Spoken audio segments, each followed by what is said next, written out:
Greetings and salutations, fellow book readers. This is Mark, and the book I will review today is House of the Sleeping Beauties and Other Stories. Before we continue, this is personalized limited edition of House of the Sleeping Beauties and Other Stories with leather cover designed and made by me. At the end of the video, I will tell you a couple of ways of how you can get one for yourself if you are interested. Now let's get back to the review. House of the Sleeping Beauties and Other Stories is a collection of one longer and two shorter stories written by the Japanese author Yasunari Kawabata and published in 1961. Kawabata was the first Japanese to win Nobel in Literature, which attests to his writing talent. I know nowadays Nobel has lost a lot of its prestige, probably because it let itself be infected by the political trends and it is somewhat driven by the progressive agenda. But back in the 60s, it still was an authority in recognizing real talent. Kawabata had stiff competition from other Japanese writers, Junichiro Tanizaki and Yuko Mishima, so his win is even more significant. Anyway, all these accolades are relative, so it is best to form proper opinion. For me, Kawabata is one of the greatest, up there with Tanizaki and Kobo Abe. He's part of the pre-war generation, which was still isolated from the Western influences and maintained its originality. His writing style is similar to Tanizaki's, but a bit less shocking.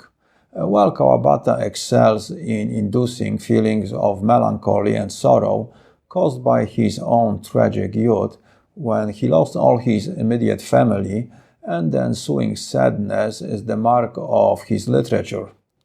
What is House of the Sleeping Beauties about? The common theme that bands together the three stories is loneliness and the memories of the past it stimulates. The main novel is about facing death while still having a strong connection to life. The final chapter, when you do a summary of your journey by looking back at the good and, more importantly, the bad, time to quietly, because you are alone, confront regrets about things done and not done, since it is too late and there is no pressure to make amends. And all of it made more evident in the darkness of the night when there are very few visual distractions to our thoughts. It was as the woman had said. The sound of the waves was violent. It was as if they were beating against a high cliff, and as if this little house were at its very edge. The wind carried the sound of approaching winter, perhaps because of the house itself, perhaps because of something in all the Gucci. The two short stories are related a bit to the novel, but they follow their own rhythm. A bit of the plot. House of the Sleeping Beauties and Other Stories is a compilation of three stories. The longest is the title story, and then there are two short stories, One Arm and of Birds and Beasts. In the House of the Sleeping Beauties, old man Eguchi decides to visit a house, or more appropriately a brothel, where he can spend a night with a young, beautiful and naked virgin. The catch is the girl took strong sedative medication, so she's in a deep sleep and he's not supposed to touch her. He was not to do anything in bad taste, the woman of the inn warned old Eguchi. He was not to put his finger into the mouth of the sleeping girl, or try anything else of that sort. The house's madam suggests Eguchi takes sleeping pills as well and spends a relaxing night resting next to the girl. But he is hesitant and drifts between somewhat vague periods of insomnia and dreams. After the first night of sleeping with the unconscious beauty, Eguchi doesn't plan on repeating it. But a few days later, Madame calls and invites him back, and the singular experience turns into a routine. On each consecutive visit, Eguchi spends a night with a different beauty, which stimulates different desires, actions, and the recollections of distinct episodes from the past. And in the morning, he is woken, served breakfast, and politely but directly told to leave before the girl wakes up. The next story is One Arm, where the protagonist, instead of taking the whole girl home, takes her arm and spends a somewhat stimulating night with it. In the final story of Birds and Beasts, the protagonist, in his relationship, substitutes humans with animals, and his treatment of them reveals why he is estranged from people. What are my thoughts about House of the Sleeping Beauties? The three stories carry Kawabata's typical sad mood of loneliness and longing, and they show a very hazy line between sleeping and being awake, dreams and reality. I will focus on the first tale, House of the Sleeping Beauties, since it occupies most of the book and it has similar theme to the other two, but it is more profound and impactful. The tale is beautiful and sad, where the bodily beauty of the sleeping girl clashes with and at the same time complements the sadness of old age. And this is emphasized by the physical surroundings, the somber darkness of the night, and the near and violent sound of crashing waves. The night offers toads and black dogs and corpses of the drowned. Eguchi is facing and at the same time trying to escape from his fears of being old and impending death, somewhat going against the sensibility of his situation, denying and not accepting the truth. The man who had told Eguchi of the house was so old that he was no longer a man. He seemed to think that Eguchi had reached the same stage of senility. He tries to convince himself that this is not the case and still has some youth left in him, some life energy that will allow him to go on for a bit longer. He tells himself he could deflower one of the virgins he sleeps with if he wanted to, contrary to the men who are impotent, too truly old, with one foot in the grave. He also fantasizes he could strangle one of the sleeping girls because he still has enough physical strength left, further denying his reality, and this is also the glimpse of hope he has left in him or for himself, all created by the common human fear of change and unknown, since this is what both getting old and death bring.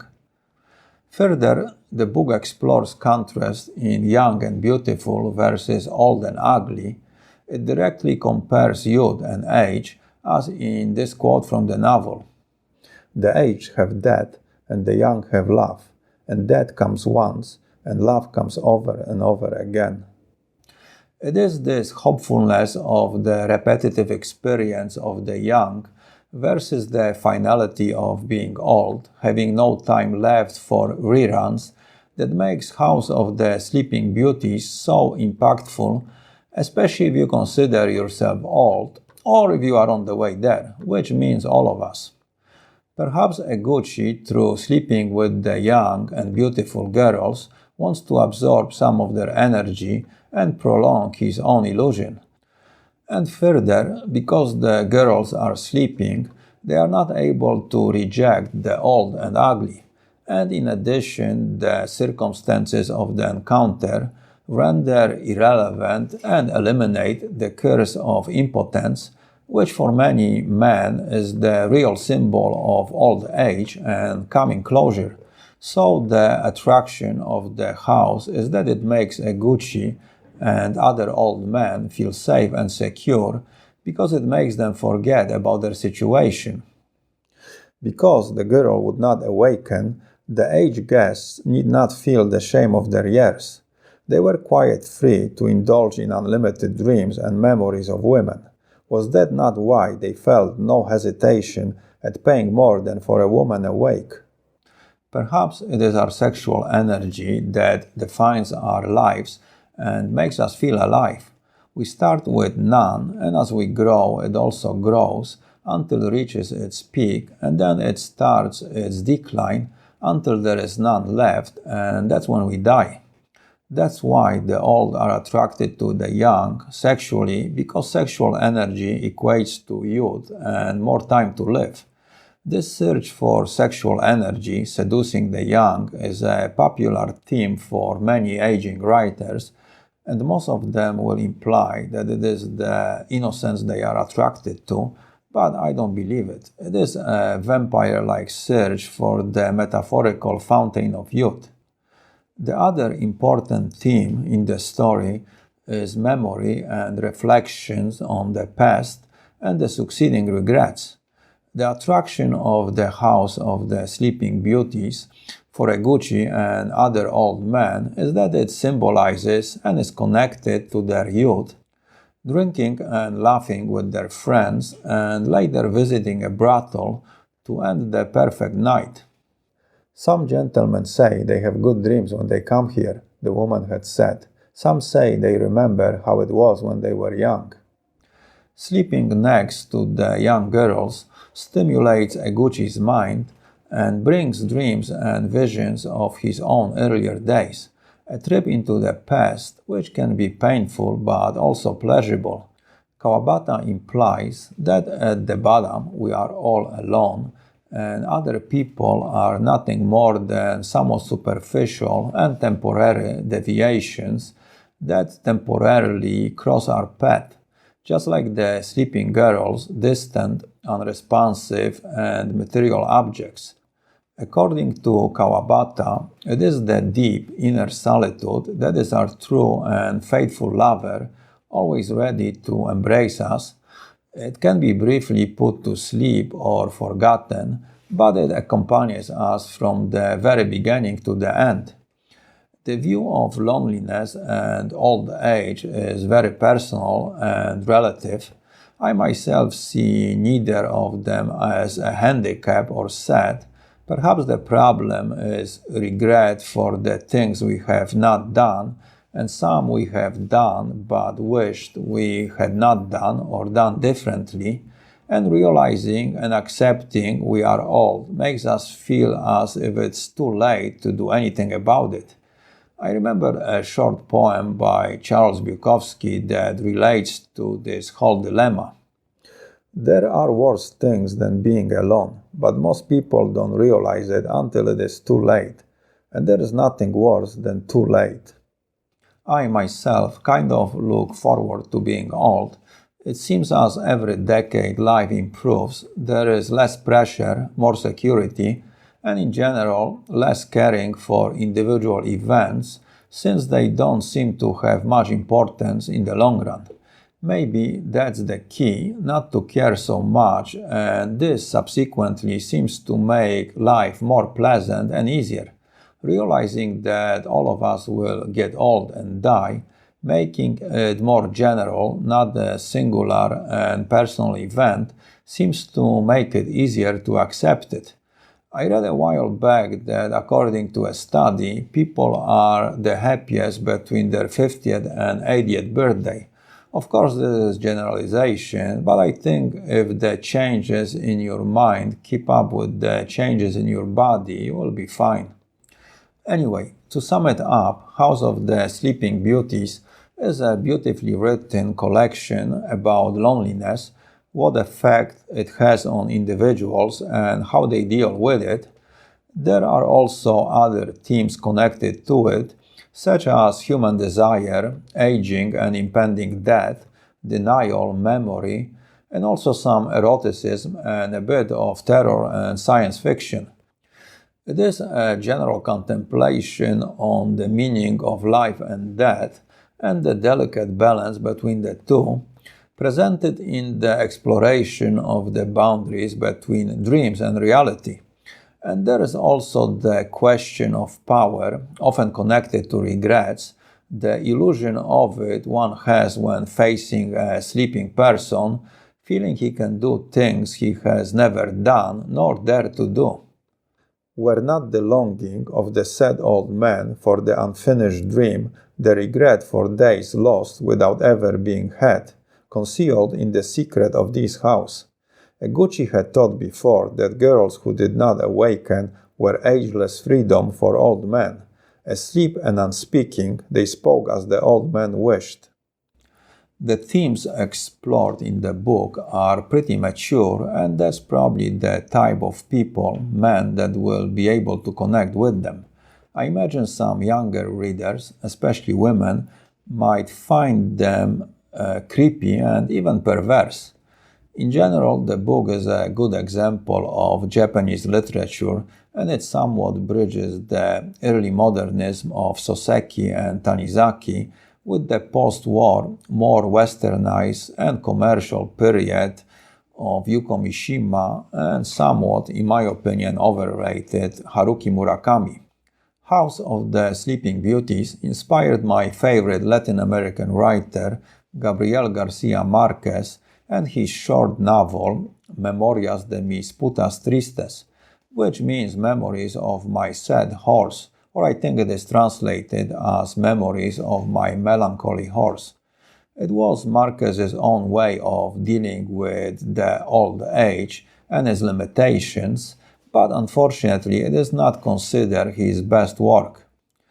I am surprised there is no Japanese adaptation of the novel into the cinema.